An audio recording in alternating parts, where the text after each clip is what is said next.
ခက်ခဲရှိတယ်တိုက်လိုက်ဆိုရကဟိုဟာလေးတွေမြင်တော့အဲ့လေးတွေကဘာပေါ့ပြင်ပြီးတော့မှဒါသူတို့အဲ့ထက်ဒုတိယတတိယတဲ့သူတွေကိုတက်ပြီးပြင်ပါတယ်အခုတိုင်းတော့မတင်နေဘူးဆိုတော့ဦးရင်းတို့ကယာယီဒီပေ90ပေ20လေးတွေဆောက်ပေးထားတယ်အခုဒါတစ်ဆောင်ဒီတစ်ဆောင်နောက်ဟိုဘက်တစ်ဆောင်ဟိုဘက်အဆောင်ဦးရင်းတို့စလစ်မမိုးတော့ပဲနဲ့ဒီလိုပဲတော့ယာယီမိုးတော့မယ်ဒီတုတ်ကလေးတွေမိုးမယ်ပူမာဆိုလို့အောက်ကထမ်းရွက်ကလေးဖြစ်လာ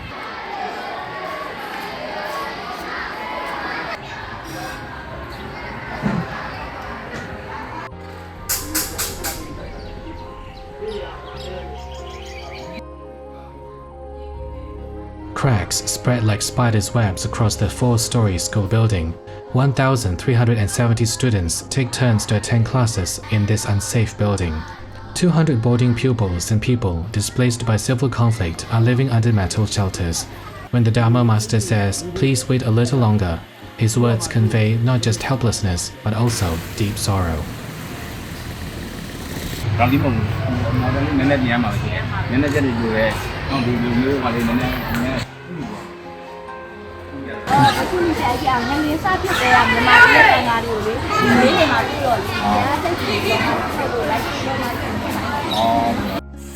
The 32-year-old school building had 5 toilets collapsed. Several hundred students shared the damaged 3-story building.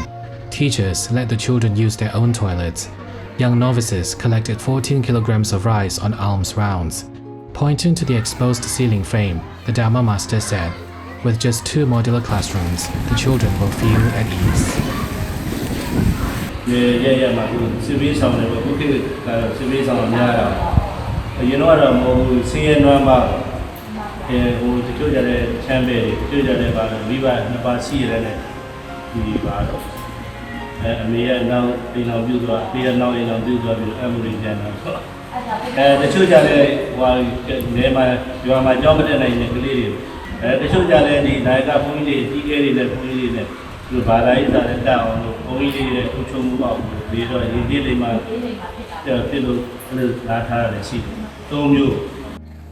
The monastery provides shelter for 400 orphans displaced by civil conflict. The dormitories serve as classrooms during the day and sleeping areas at night. The number of students has dropped from 1,200 to 700.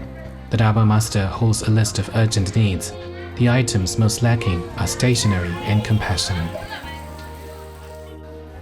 On the morning of the 74th day after the earthquake, Tzu Chi volunteers were still moving through the rubble in Mandalay. Education is the fastest growing source of hope amid the ruins. Each classroom that the volunteers assess and each need that they record is a quiet act of resistance against the earthquake that tried to steal the children's future.